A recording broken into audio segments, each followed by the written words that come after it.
welcome back to MetFlex and Chill. This is Rachel Gregory, your host, and I'm here with Sam Miller. How are you doing today? I'm good. Thanks for having me back. Yeah, it's been not too long since you were on before. Yeah, I had to wait. Apparently, I had to pay my dues for the first one, but then the second invite was easier than the first. So Well, I'm you on did. my way up in the world. Well, the first one was so popular and got a lot of, good feedback on that. And I just had fun talking to you, so I figured it'd be fun to have you back on. I appreciate it.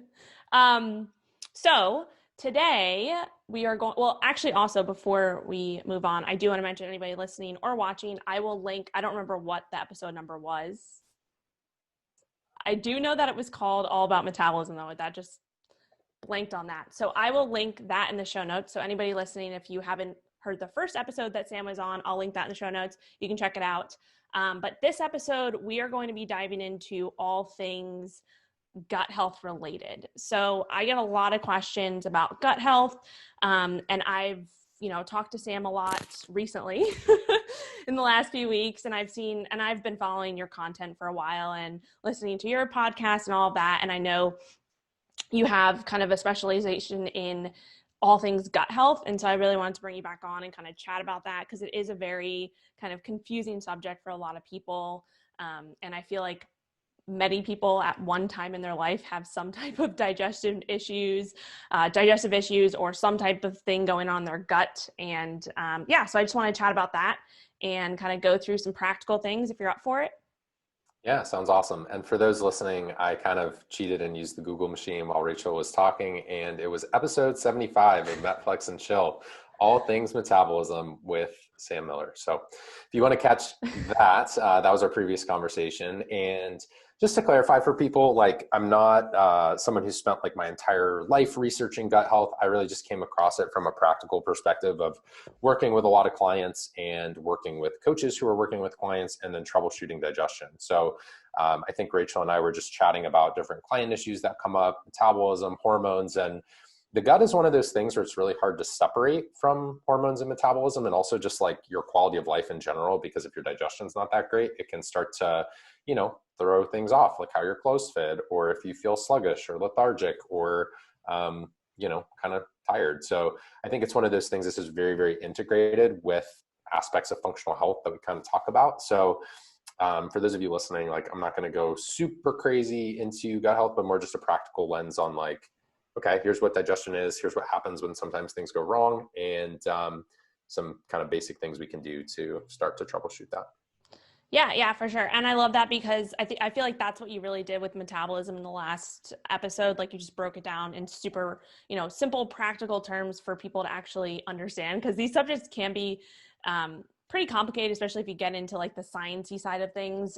So yeah, you did a really good job at that. So again, that's why I had you back on for all things gut health. So do you want to just kind of start, maybe we can just start with the overarching subject of troubleshooting gut health or troubleshooting digestion. So if someone is noticing that they're having some type of digestive issues, I know that there's kind of something known as the 5 R's or the 7 R's of it, right? Is that what it is? Yeah, or yeah. S's? So anywhere, No R's. people basically will go between 4 and 7 R's depending on who you ask. But that's really if you're getting into kind of restoring your gut after maybe you have some form of infection or parasite or toxicity or dysbiosis, which would basically be improper balance of bacteria in the gut microbiome. So with gut health or troubleshooting digestion, what I usually mean is just starting with clients with something as basic as you should be going to the bathroom regularly.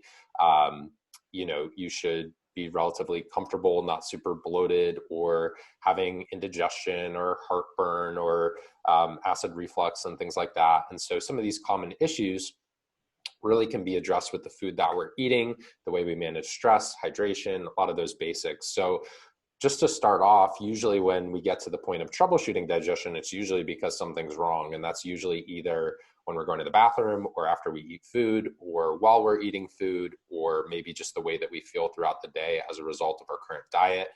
And so we might begin to troubleshoot things as I mentioned before, water, fiber, stress. Those are usually the places that I start. Or if you're really training super intensely, training intensity with without proper recovery and sleep can be a big problem as well. And sleep is also one of those times where we're really able to mitigate and control, modulate inflammation. So when we are lacking on sleep, very high amounts of training, or maybe not super great food quality, it's harder to manage things like inflammatory cytokines, which are just messengers in our body that regulate everything that's going on. So by having the proper lifestyle practices, some of these super sciencey topics like gut health or digestion become a lot easier by mastering those basics.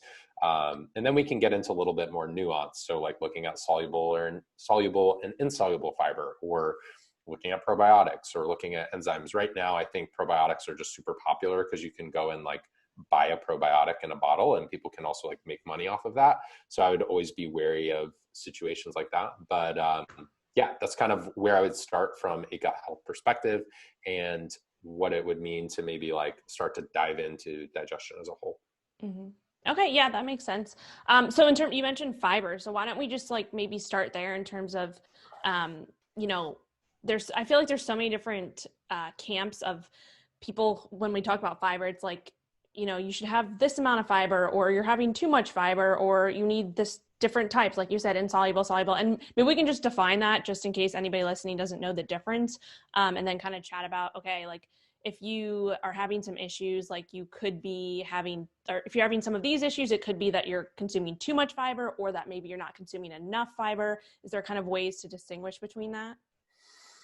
Yeah, so usually I would say, unless folks tend to gravitate towards super voluminous foods and, for example, are maybe at maintenance calories are a little bit lower, but eating tons of vegetables or lots of cruciferous vegetables or very high fiber foods, it is rare for someone to go too high fiber unless it's relative to their overall water and carb intake.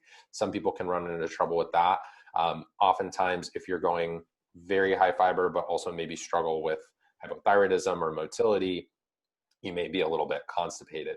So we want to take everything into account, relatively speaking. There's rules of thumb all over the map. Some people say 10 grams of fiber per 1,000 calories as a minimum. Other people will go much higher than that and think that's not enough. I am not a big formulaic person, so I would think finding a tolerable amount for you, but also the bigger thing is what comes with that fiber, right? So usually when we make good food choices, foods that have fiber oftentimes are also micronutrient dense. So, you know, if I eat some vegetables, well, am I also getting vitamins and minerals? If I'm having, you know, oatmeal or something like that, like what else is coming along with that for the ride, like in addition to that? If I'm having fruit, you know, if I have raspberries, is there another benefit besides the fact that it's like super easy to hit your fiber if you eat like a cup of raspberries, right? So there's a lot of different ways to look at nutrition as a whole, and fiber kind of falls between this, like it's more than a micronutrient because we need larger amounts of it, actual grams versus like milligrams or micrograms, but oftentimes it's not tracked the same way as macros or getting that same spotlight or attention in the health and fitness industry. But fiber is super important, obviously, for regularity. In terms of too much or too little, I would say if you're bloated or uncomfortable or distended or having a hard time with your appetite, you know, I'll tweak client fiber amounts relative to the amount of calories that they should be eating. Ideally, you know, you would be able to have a good amount of fiber, but then again, if you're trying to hit your carbs with only vegetables or only fruits or super, you know, fibrous, very dense, nutrient dense foods, it can be a lot harder than say someone who incorporates like some white rice or, you know, actual starchy carbs that are going to be able to fill out the balance. Now, that's not to say that you can't eat vegetables and you can't have fibrous carbohydrates. It's just going to look a little bit differently for everyone. In terms of looking at those individual types of fiber, I try to not get people to sweat it too much unless they're going like super hard in the paint on vegetables, or, you know, you're going to tend to get soluble fiber will exist naturally in foods like oatmeal. But the way I describe it is you basically need things that help kind of, just from a regularity perspective, help kind of package things together, and without getting like too graphic or totally like turning it into a bathroom conversation on the podcast. You know, we basically just need a nice blend of both. And most people are balanced if they're, you know, making good food decisions meal to meal. If your diet's overly restrictive or you're having a lot of processed foods that have sugar alcohols or different fibers that are added to the food versus maybe foods that contain fiber naturally, Mm-hmm. like your fruits and vegetables. That's going to be different. Obviously, beans are like very high in fiber and stuff as well. But, reaching kind of your individual test point, and part of that, you're only going to be able to tell with a food log. So using just kind of basic food tracking and figuring out like, how do I tolerate this? And, how your digestion kind of mends with certain things, and figuring out like certain leafy greens or leaves or lettuce, like that might have less fiber than broccoli or Brussels sprouts. That doesn't mean that it's necessarily a good or bad vegetable either way. It's just some people do better with one, some people do a little bit better with others. And we'll also notice that sometimes those vegetables can fall into like a higher FODMAP category, which we can talk about a little bit later on with troubleshooting digestion. But I'd say biggest thing for fiber is kind of think of it almost like your macronutrients, but oftentimes it's going to come in a package that also includes micronutrients, which is super important for overall health, and also for digestive function as well. So considering that, and then also fiber can help to feed the bacteria in your gut microbiome. So you want kind of a diverse array of fibrous food sources and different fruits and vegetables. But if there are certain ones that you tolerate, obviously you can pick the ones that work best for you. But that's why, people talk about getting different colors in your diet and different kind of variety and things like that. Mm-hmm. Yeah, that makes sense. And something just came to mind in terms of like some of the fiber supplements that are out there. Like I've, worked with a few clients, and sometimes they're like, I'm backed up or I can't go to the bathroom. So I think I need to add a fiber supplement into my diet. And I feel like, there's probably a lot of marketing behind that. You see like Metamucil on a whatever commercial or something, and you go and buy that, or like there's, I don't know, my mom told me that like a while ago, this just came to mind, like she was eating these like fiber crackers, because she was like, I can't go to the bathroom. So I bought these fiber crackers or something. And I feel like a lot of people tend to do that. It's kind of like that concept of, instead of looking at the root cause, you try to like put a Band-Aid on it or something like that. But then also in terms of, getting fiber from maybe those more processed things, can maybe you talk to that in terms of, what might be the issue with that versus obviously like the whole foods, or if you've worked with any clients that have kind of Yeah. had that? So I've definitely seen people use things like the fiber choice or fiber powder like Metamucil. So Metamucil is basically psyllium husk. And so psyllium husk acts a little bit more as kind of a binder and soluble fiber. And I've had people include that. The only issue is like regular Metamucil, they do add like sugar to it to basically like help enhance the flavor. You can get sugar-free Metamucil. You can also just buy plain psyllium husk. It just doesn't taste that great, but I know some Yeah. people that'll use it in recipes to like, you can make, I've made like, I was going through a super weird diet phase, but like I've made like pancakes and things with like small Yeah. amounts of psyllium husk before as well, with like protein and other ingredients that can kind of go in there to make it not taste terrible.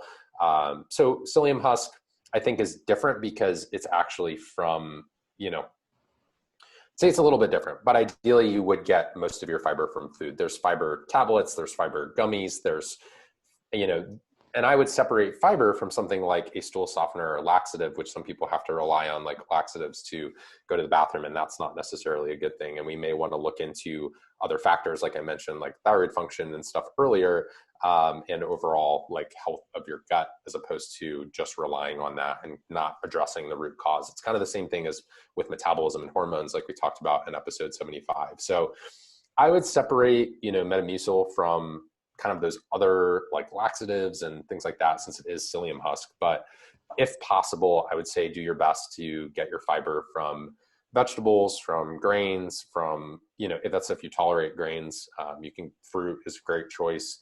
The reason I mentioned raspberries earlier is that's been like a go-to for me lately because it's convenient and you can get a lot of fiber in a very short period of time. And then you can kind of like play around for yourself and like figure out what's going to work best. Yeah, for sure.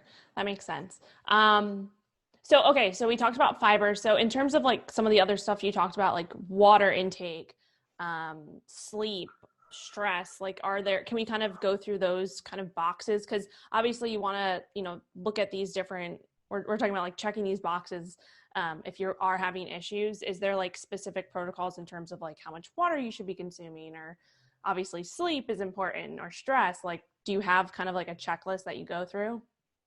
Yeah, so I think we may have talked about this on the metabolism podcast. So the checklist I use is SHRED. So sleep, hunger, recovery, energy, digestion, and stress. And then we'll rate those either like 1 to 5 or 1 to 10. So if I notice that someone's having a hard time going to the bathroom, but like stress is super high and sleep is low, I'm going to know that that's what's driving their digestive issues. If someone's not hydrating, and maybe high stress, maybe that's driving some digestive Mm-hmm. issues. Some people, if they're going to the bathroom too frequently, maybe it's, that could also be lack of sleep and high stress. So different people respond differently to stress. Some people, it will have more of a kind of like propel them almost in like the IBS direction. So it's just important to watch and understand that each client is a little bit different and make adjustments accordingly depending on what's going to be best for them. But I do have a checklist for that. And then for overall water, a great tool is you can either base it off of body weight or, kind of titrate up depending on what a client can tolerate and set little mini goals. Personally, most people do not drink enough water. And then obviously it's relative to like your electrolyte balance. So getting other minerals, but making sure you have your sodium, potassium, calcium, magnesium, all of that. So everything's in balance in the body, right? So the problem is people will jump into like a fitness transformation and they'll start doing one thing or tracking their food, but then they're not paying attention to these other areas. And that's where it can be helpful to have a coach who kind of dissects the different layers with you and figures out like, okay, this is like the comprehensive protocol that works best for you. But I do have the checklist, and usually I tend to notice when people have those deviations in digestion, we can usually track it back to like 1 or 2 or 3 biofeedback markers and then figure out patterns between those and then reference the food log and look at, okay, well, how are your macros? Did you train that day? Did you wake up at a different time? Were you traveling? Because once you start dealing with client digestion often enough, you realize that people have a lot of the same triggers for what will cause changes in their regular digestive health. Okay. Yeah, yeah. Um, I had something just came to mind and then it came out of my mind. Um, oh yes, okay. So in terms of like, so sleep, stress, water, fiber, all that. So say, all those boxes are checked, right? Like if you're working with someone, or if we're working with a client and we've kind of gone through all that and they're still having issues, is there, there's a lot of new testing, available these days in terms of like gut testing and food sensitivity testing, all of that. Do you have any opinions on those or experience with any of those tests? I think if someone's dealing with some severe symptoms, so whether it's bloating, constipation, upset stomach, going to the bathroom too frequently, malabsorption, that would warrant further examination. And there's a lot of different tests out there. Transparently for the audience, a lot of the individual test providers and their practitioners, as well as folks in the gut health realm, and gut health research, tend to be in conflict with one another, and they make it confusing for everyone else that's outside of that realm. And so they'll argue about whose test is better and what approach to take. And obviously there's both a financial component behind that, and whoever invented the test has obviously a significant investment in that and a little bit of bias towards it. Now, there are a lot of options out there. You could go get GI map, which is basically looking at individual bacteria and strains, as well as any parasites that may potentially be there. Now, you would probably be pretty aware of the fact that you might have a parasite, or if something like you traveled or you had like strange water, or you went out to eat, or something like very acutely was bothering you. But if you get to a place where, even your regular bowel movements are not so regular, or you're just really struggling with your gut health, bloating, digestion, indigestion, I would first recommend just a basic digestive health questionnaire, which would be simply walking a client through, or even if you're doing this yourself, thinking about bloating after meals, thinking about fatigue, thinking about acid reflux, looking at, okay, do I eat a lot of processed foods? Do I chew my food? Do I consume a lot of water with my meals? Do I space my hydration separate from meals? Do I sit down when I eat? Do I stand up when I eat? I know even, as a coach, I'm guilty of sometimes I'm rushed or I'm in a hurry, or I'm kind of eating while I'm prepping stuff, or I'm standing up, or I'm chewing really quickly, or I'm multitasking. And we want to make sure we get into a parasympathetic state, because, digestion begins even before we actually are swallowing the food. It's like not only we're smelling the food, we're chewing the food, like there's so much that goes into it. That's really this multifaceted, multifactorial process. So don't neglect that when thinking of your digestion. And maybe you do eat healthy foods, but maybe you simply aren't chewing or giving your body time to actually produce the appropriate enzymes. Liver health is big as well, liver and gallbladder, because we need proper bile flow to help break down, emulsify fats, and help with digestion there as well. So people who maybe have had anything, gallbladder related, they could always check with like a physician or gut specialist on what's going on there. But simply, I would say there's lots of tests out there, but before you spend tons of money on testing, I would always encourage you to take a food log, potentially consider an elimination diet or FODMAP or Mediterranean style diet, or just some basic, testing of, hey, is it gluten? Is it dairy? Is it eggs? Is it common irritants that come up for people a lot? And that's not to demonize any particular food group. It's just from a really practical perspective, like not everyone tolerates those foods in practice, right? When we're looking at real human beings. So you could start there. And then if need be, you could always branch out for additional testing. But usually the way I would proceed is ask some follow-up questions, track your food, proceed with some type of food rotation or food elimination. And then from there, you could always, around that same time, you're going to be doing a digestive health questionnaire based on what the original food log was. I should have listed that first. And then you'd move into any food changes, then do a follow-up on digestive health. And then if you needed to do any testing, because obviously if you're working with a coach, or even if you're working by yourself, like that questionnaire and some of those food adjustments, it's not quite as costly as going and getting the testing and reviewing. Now, if you have a very traumatic acute issue or you're really uncomfortable, I would encourage you to get testing. But if it's mild bloating, indigestion, things like that, then you can usually take a food first approach with it. Yeah.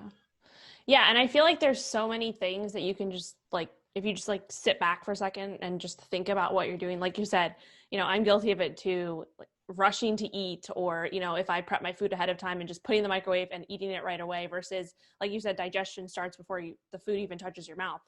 When you think about the food, coming to the table, or when you are preparing it like that, you're literally preparing your body to be able to digest that food optimally. And then also just, getting out of that sympathetic state. For example, this is something that helped me a lot, after workout, or for example, like I would, take that time to get back into that sympathetic state before consuming anything. Right. So obviously the sympathetic state is it's called the rest and digest state for a reason.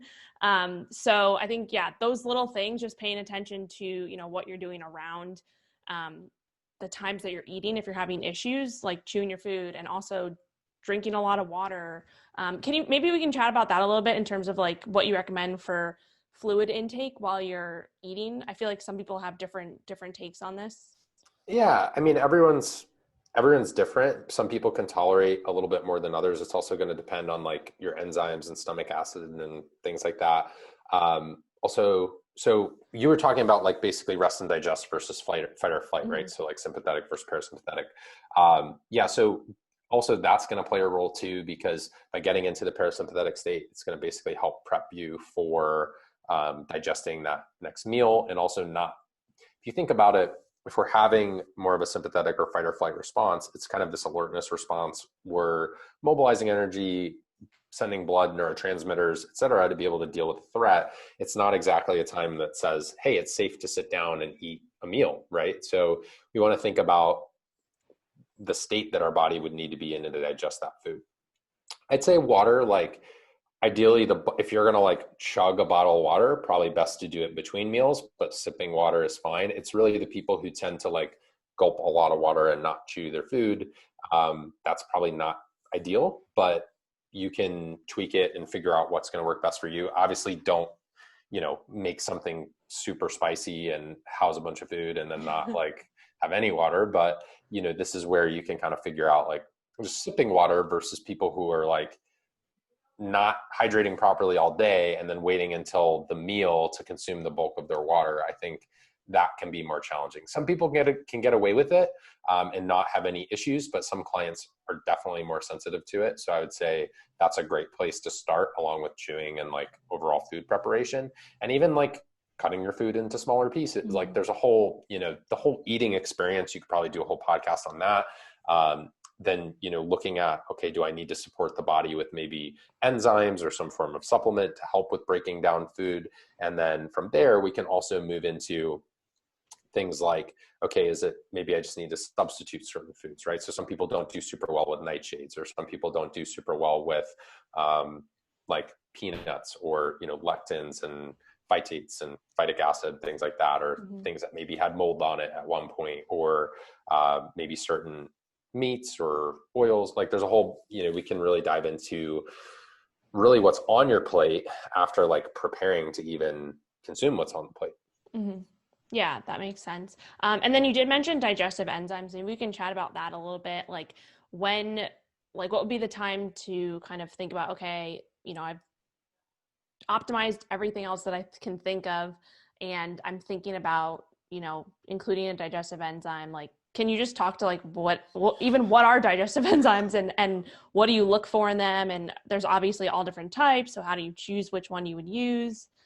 Yeah, so with enzymes, usually, with any supplement, we always want to look for like third-party testing, non-proprietary blends, maybe GMP or FDA inspected facility. That's always really cool if you can get that.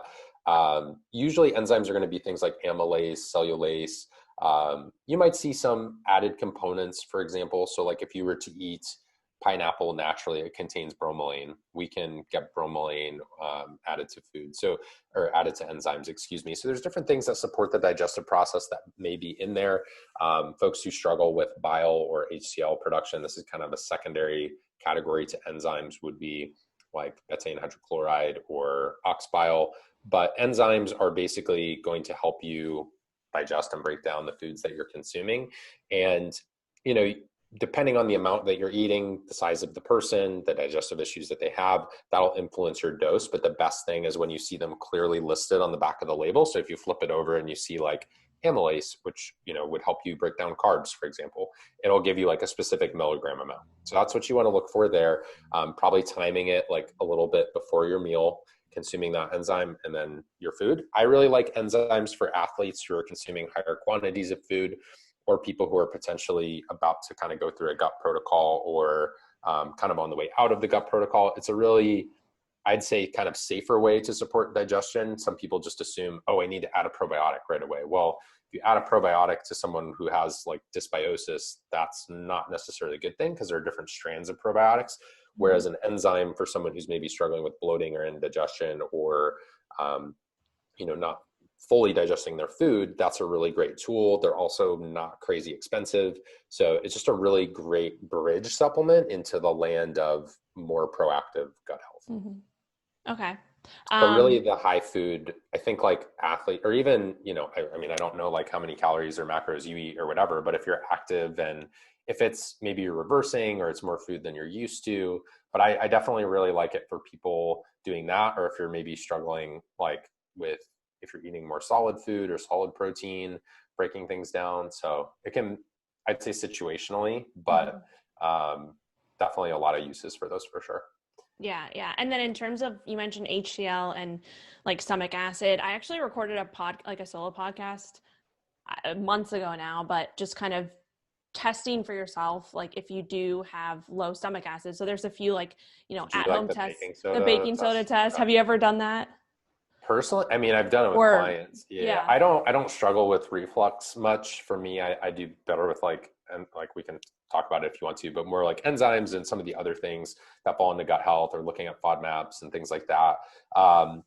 But yeah, the baking soda test is totally valid. Or if just you have a history of like PPIs, proton pump inhibitors, or maybe specific diet style, or maybe eating more processed foods in the past, some people just have reflux, and oftentimes they assume it's like too much stomach acid. So, taking a look at things and testing things, and the baking soda is a super affordable at-home way to kind of triage. Is that kind of where you went with that podcast? Yeah, yeah. And anybody listening, I'll link that in the show notes. I basically just went through like how exactly to do it, at home. And it was the baking soda test, and then another one, which I'm blanking on right now, but I'll link that in the show notes if anybody's interested in actually, testing their stomach acid.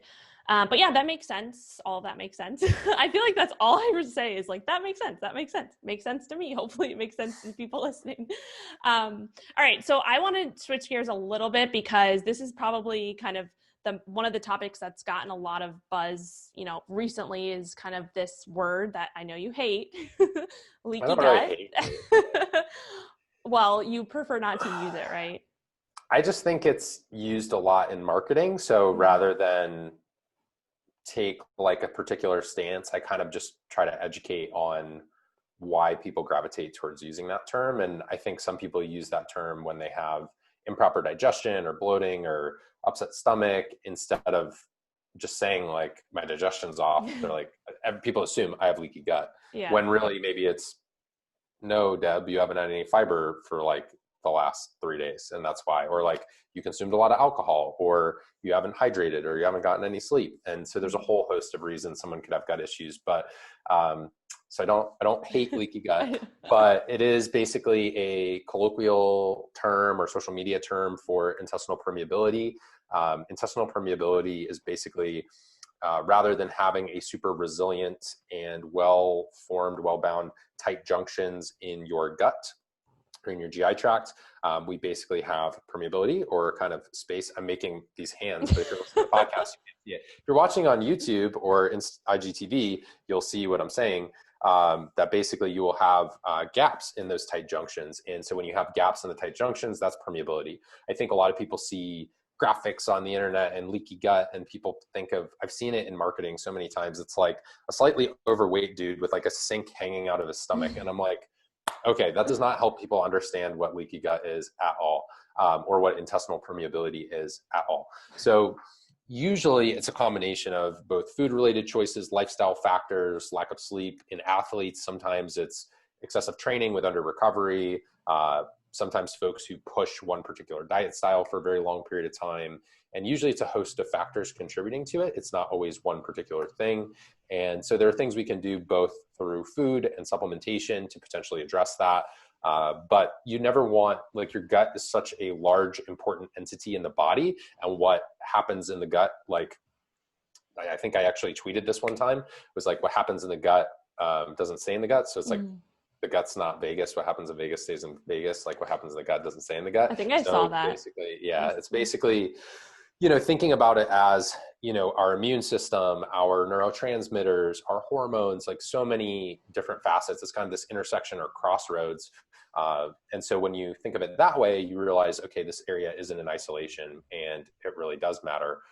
And so leaky gut doesn't really describe, I think, like what the root cause issue actually is. People just kind of say that they have it, and then they think they need to buy like whatever supplement, or they need to buy whatever book or 21-day challenge or 28-day thing, and addressing it like that, when I'm sure there's a food protocol you could follow that might help improve your stuff over 3 or 4 weeks. But rather than self-diagnosing, which I see a lot of with gut health stuff, people don't take the time to assess and kind of triage what's actually going on with their food intake and digestion. Mm-hmm. Yeah. So, and then you did mention, like, earlier in the episode, the questionnaire, like the gut health questionnaire. Is that like a specific questionnaire that you've developed, or, because I know I've seen different ones. I have kind of my own style of that. Is there, I don't know, is there like specific questions within that you?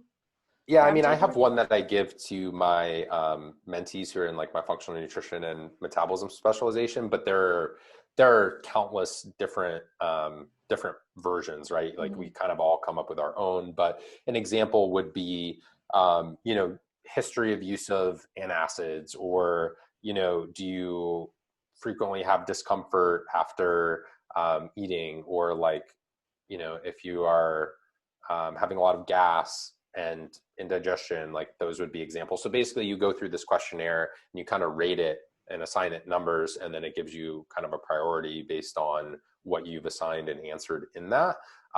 So always important to ask yourself, thinking about like timing of your meals, if you're rushed, how you feel before and after meals, your energy level, your bowel movements over the next several days, looking at your fiber intake, if there's any particular foods that bother you. Those would be kind of like my top questions. And obviously you can get more specific from there, but knowing without overwhelming people and like not knowing what to do with the information. I think those are always like some great starting questions of what to look at. And then you can always like reassess from there. Yeah, for sure. And I think one of the biggest things, like we've been talking, all about digestion and gut health. I think just like the education behind it, like you're saying, is just so important, because I know, like, for example, for myself growing up, like if I, had a stomach ache, I would just pop some pepto bismol, or if I had, some excessive gas, I would just take Gas X, right? And you don't think about it, just like I kind of grew up in that environment, I guess, where it's like, all right, just, you got a headache, pop a Advil. So I think it just, like, in terms of, and this is a question I actually have. So in terms of like things like Pepto Bismol and stuff like that, do you ever recommend that to clients, or like, do you ever see clients overdoing it with that type of thing, and that can actually cause further issues? Yeah, I mean, I definitely see clients who are overdoing it with over-the-counter medications and trying to sort of self-diagnose or treat what's going on with what's available through their pharmacy, but usually it's masking what's going on, like a root cause from the diet perspective. And I was probably similar growing up. There were definitely things available. If you had a stomach ache, whatever, headache, take this. I don't typically recommend, relying on it on a daily basis. If you are traveling and have some sort of acute issue, by all means, like, go to a pharmacy, try to get what you need. But if this is a chronic, habitual, daily practice in your life that you need to get through your day-to-day and your food consumption, there's probably something off with your food consumption or your water or your sleep or your stress cadet, or we need to like modify your training. Also, something as simple as just like going for a walk after meals or having daily walks can make a massive difference in your overall digestive health. So don't skip over those basics and just gravitate towards that quick, like over-the-counter solution. Yeah, for sure. And I think one of the other things too, and something that I've noticed, with clients, and troubleshooting digestion in the past, a lot of the time it does come down to the stress factor. And I think that's something that people just don't think about. They're like, oh yeah, like stress here, there's, what does that have to do with my gut? But right. It has. People think of like stress over here, hormones over here, guts over here, Yeah. or like my cycle health's over here, or like energy, libido, whatever, and they don't connect any of that. And it's like, well, actually, your gut's super important for thyroid hormone conversion, and all of these things connect, and your stress is going to influence your daily digestion and how you respond to the food that you're eating, and whether you're in a sympathetic or parasympathetic state. So it's like all of these issues, and that's one of the hard things about social media and even podcasts and doing episodes on a particular topic, is you end up being very focused in like a silo of information instead of focusing on the integration of all areas, or how everything sort of interconnects and how it plays together. And if you are slacking in one area, it's going to influence another area. Yeah, for sure. I completely agree. Cool. So I did want to dive in, just kind of get your opinion on, this is something we talked about a little bit off air, but in terms of like food sensitivity testing, again, there's so many different tests out there, and I feel like there's some confusion surrounding that. We don't have to dive into specifics, but do you have any kind of like opinion on those types of tests and maybe what you found from your own research? I think the more you dive into it, it can be confusing at times, because the different, kind of like I said, with a lot of the gut health testing with sensitivities and allergies, there's conflicting information from the different test companies. And then also sometimes it's like, if you ate a food recently, it will pop up on the test, or like if you never eat a food, it might pop up. But then the foods that you kind of eat moderately only every once in a while, those are going to show up as like, okay. So I think that has been a little bit of frustration with some of the older testing styles. I know there's some newer, more promising stuff out there that I'm not necessarily an expert in, that I would probably work with a functional practitioner on like the medical side to maybe work through that, or someone who specializes in, if someone truly had an actual health threatening allergy as opposed to just an intolerance. When it comes to intolerances, I like to use, after using that questionnaire, going into maybe, we do some form of elimination, or we go gluten and dairy free, or maybe a low FODMAP approach, or maybe we do a Mediterranean style diet and focus on protein and healthy fats and certain like less processed foods. And what's nice about looking at FODMAPs is you have a pretty, like, you still get to eat each food group, but it's like certain vegetables can be more friendly than others. So a lot of people, I'll kind of bring them through common irritants, gluten, dairy, eggs, nightshades. I mentioned lectins before. I mentioned a number of other things.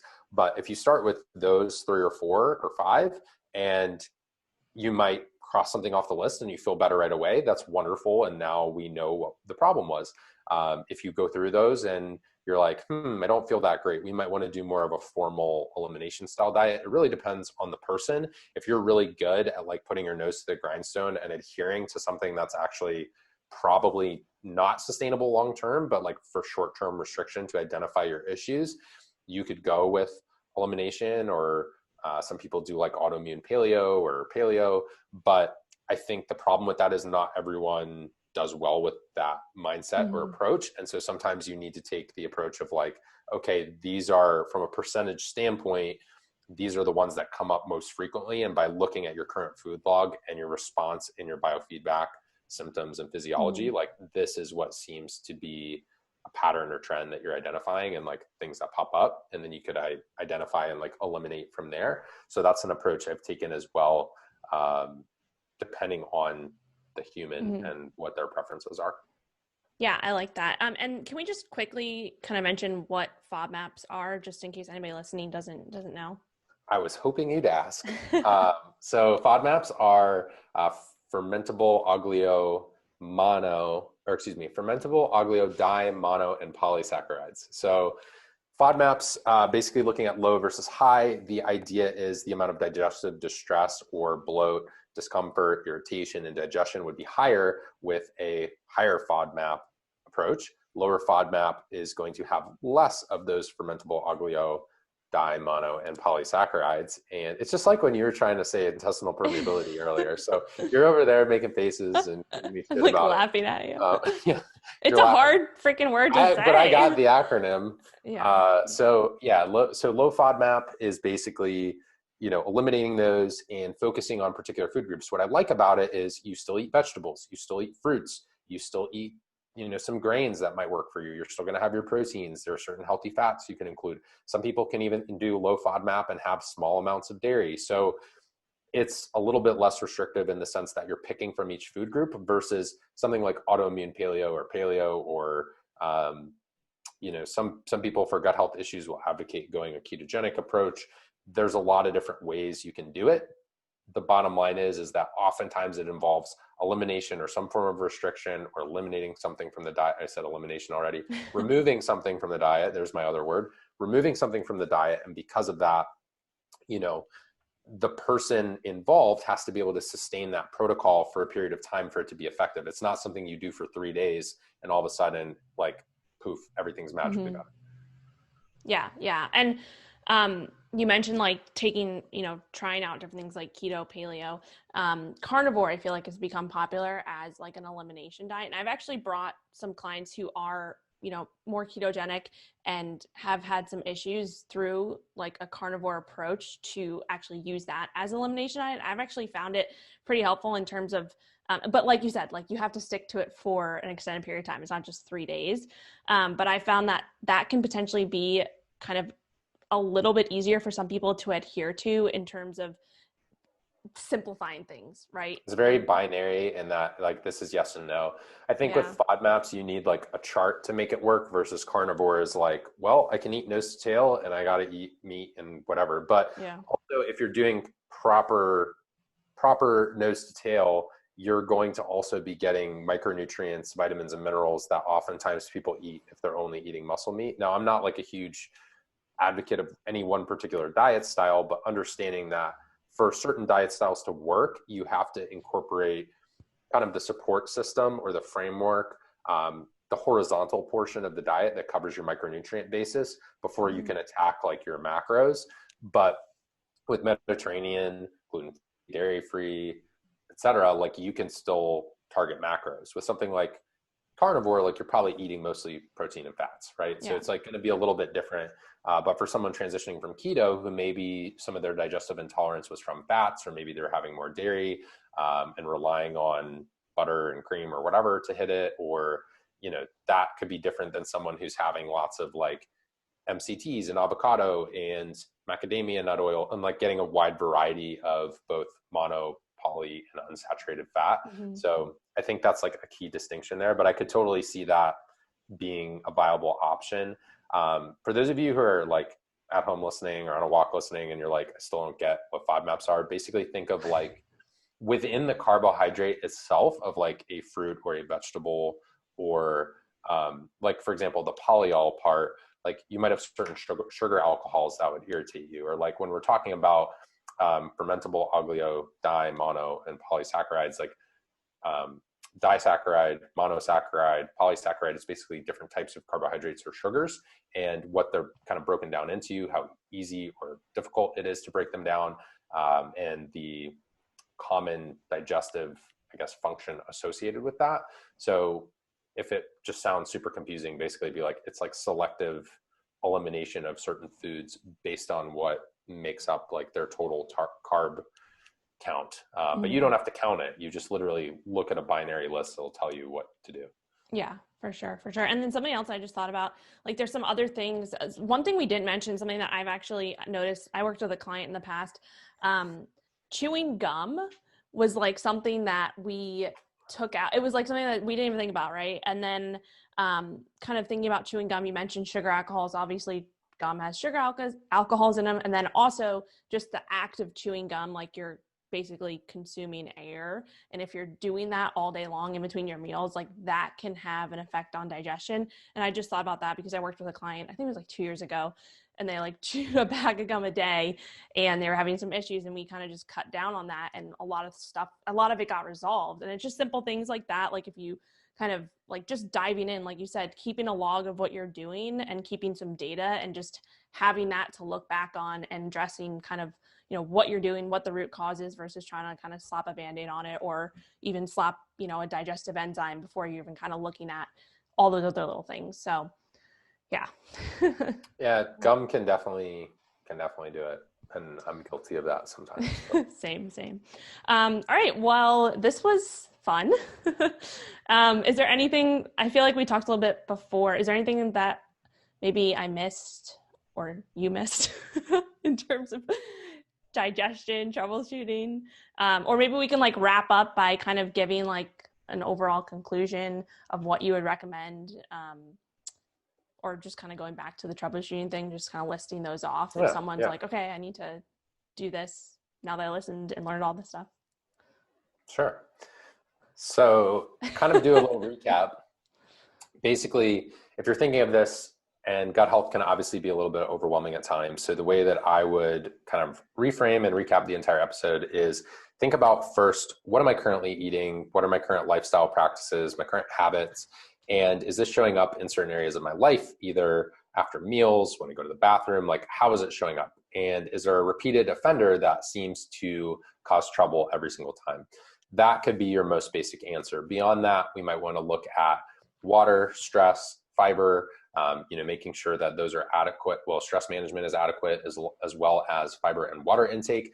And then in addition to fiber and water intake, we might begin to get a little bit more specific into, making sure my meal timing is appropriate and I'm chewing my food and that meal spacing is adequate and that I'm not having, saving all of my fiber for one meal because I'm trying to hit particular macros, or I'm not saving everything or all my protein and then trying to have all my protein. So diversifying that is helpful both for digestion, but also for muscle protein synthesis as well, and getting that around both your workouts and then just kind of having that to manage your appetite throughout the day and create stable energy levels, help with glucose, all of that. We could do like a whole entire podcast on that. But moving beyond stress, water, and fiber, and then also paying attention to meal timing and chewing your food, adequate hydration, things like that. You could potentially, look at a food log or a digestive questionnaire and think, okay, I've got some deeper issues here based on everything that they talked about in this podcast. So I might want to try to eliminate something. Where do I start? I would say rather than try to combine a bunch of different things, pick something that probably eliminates certain foods that you suspect are a culprit, try to adhere to it for probably a 4-week period of time at least, and then reevaluate.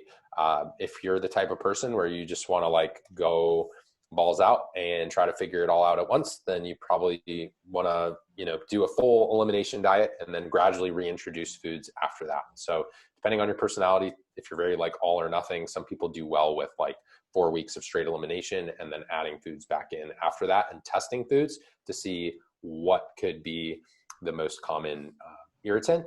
And then just kind of recap on the different options you have available. That could be Mediterranean style, that could be gluten-free, dairy-free, that could be low FODMAP, could be autoimmune paleo, keto, carnivore, like all, you really have a lot at your disposal. I would say before you pick one, first determine what kind of diet are you currently following? What do you think would be sustainable for you? What can you adhere to? What can you make a realistic daily like eating schedule out of? And, also got to figure out how that fits within your current digestion. So that's kind of like my overall big picture of what's going on.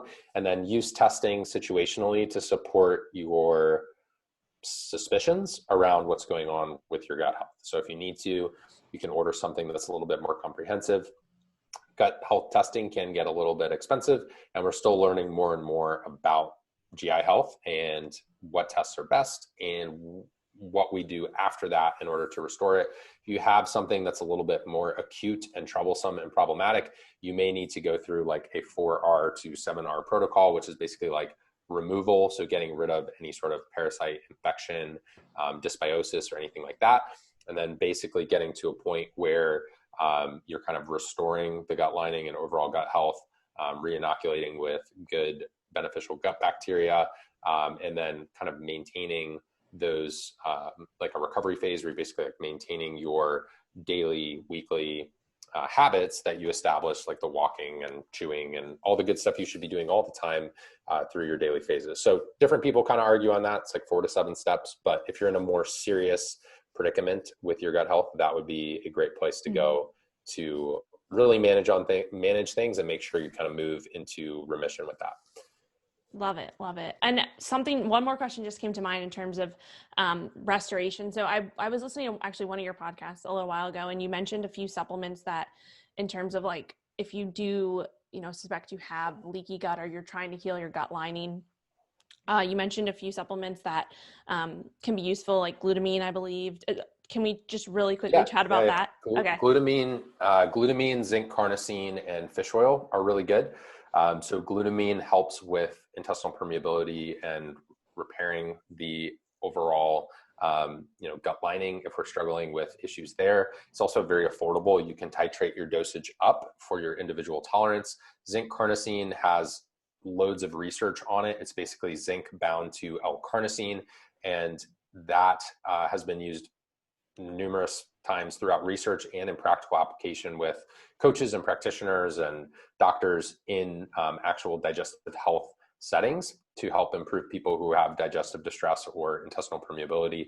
So zinc carnosine is great, glutamine is great. Fish oil is great for anyone for overall health, but also for inflammation, seems to be helpful in this context as well. You could down the road consider something like a probiotic, but oftentimes I feel like people jump the gun on that versus looking at everything else. Enzymes are usually can be a safe bet depending, assuming you are, consuming food, but having a hard time breaking it down. You may want to wait to add something like HCl unless you do something like what Rachel suggested in terms of that overall at-home testing, because you wouldn't want to add more acid to someone who has sufficient or, more than sufficient stomach acid.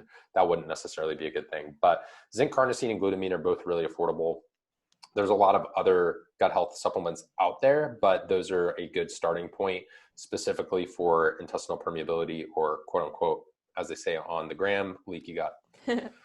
Awesome. And then last quick question, just because we mentioned it, fish oil. Is there a specific fish oil that maybe you recommend or you use? Because I feel like there's a little bit of controversy out there in terms of the supplements that are out there now for fish oil. It's like there's so many different ones and you don't know which ones are quality, rancid, give you the fish burps, all that jazz. Can you just speak to that really quickly? And then I promise I won't take any more of your time. So if you can get something that's like potency and purity tested, that's awesome. I would say EPA and DHA disclosure. So if you just see something that says total fat and like omega-3s, but doesn't tell you EPA and DHA, DHA is important for brain development, in kind of like looking at prenatal settings as well as children. And then, for adults, males, I believe, have a harder time converting EPA to DHA, whereas women are a little bit better at that process. So typically women can do a little bit better with like that EPA DHA balance that's common in fish oil. Men sometimes need to supplement getting sufficient DHA as well as EPA in their overall fish oil. There are a lot of different brands that are out there that have testing and will disclose that information. I don't have solely like one affiliation, but obviously if you can get something from wild caught fish that has the DHA and EPA disclosed with potency and purity information available. And then a trick that I use to help with digestion is if you put your fish oil in the freezer, that does help a lot with your overall quote unquote fish burps or indigestion or your ability to tolerate that. That's a great way to incorporate fish oil. Also great for like hair, skin, nails, overall health, cardiovascular health, and function. So it's really one of those supplements where, if you were to look at most people's omega-3 to omega-6 ratio, most people don't consume a ton of omega-3s unless you're having lots of like wild salmon, grass-fed and grass-finished products, pasture-raised products. It is a little bit harder. So unless you're going completely that route, it's a little bit tricky. And then for people who are vegetarian or vegan, it's very unlikely that they're meeting their needs as well. And so they could use more of like an algae-based fish oil supplement to help reach their EPA and DHA if they have specific nutritional needs or considerations outside of that. I could rattle off some brands I've used in the past, but honestly, I haven't looked at like specific testing lately. Mm-hmm. So I don't know, do you want me to kind of dive into that, or is that? No, that's okay. I did for the freezer thing. I have heard like if you put your fish oil in the freezer and it turns like cloudy, then it could be rancid. Is there any truth behind that? So my friend actually did, I'll see if I can find it and send it to you separately, but there's been a couple podcasts on like how to check for, your overall, how translucent the fish oil should be. Obviously dark bottles and things that are opaque helps. So I would say for the most part, if you're buying your fish oil at like a pharmacy or a store or grocery store, like that's not ideal. I would recommend ordering directly from a manufacturer or something where the shipping is expedited and you also have the ability to like, it blocks the light and heat and it's temperature controlled. And then when you get it, you're able to kind of keep it in a consistent climate controlled setting would be my advice. I have heard something similar to that, but I don't want to necessarily like misspeak on it. But I think there is a little bit, I don't know if it's research, and I can't tell if it's like someone who owns a particular brand that maybe just changed their capsule that's like advocating for that, or if it's something that's been substantiated over and over and over again. I do find that the better brands of fish oil do look similar though. So you can kind of go with that angle in determining what you need to take. But yeah, maybe we're gonna have to do like a whole follow-up now on. I know, right? We might have to do a whole podcast on fish on supplements and yeah. of fish oil. Awesome. Sweet. All right. Well, that was awesome. I learned a lot. Do you want to tell our listeners or viewers where they can find you on your website, social media, all that stuff? Sure. So same as episode 75. So if you haven't listened to 75, you got to go to the end and then link wait it in the show all notes. the way to the end, link it, and then you'll find out when I tell you at the end of that episode. So for anyone who wants to find me across the interwebs, Sam Miller Science on Instagram. My website is sammillerscience.com. I have a free community for coaches called the Nutrition Coaching Collaborative.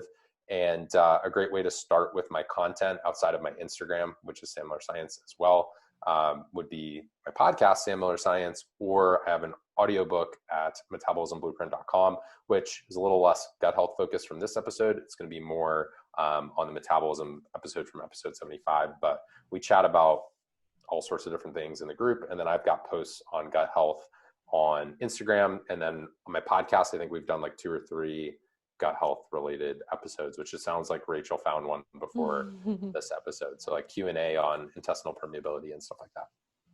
Awesome. I will link all of that in the show notes, and I'm sure I'll have you back on for a round 3, maybe tomorrow.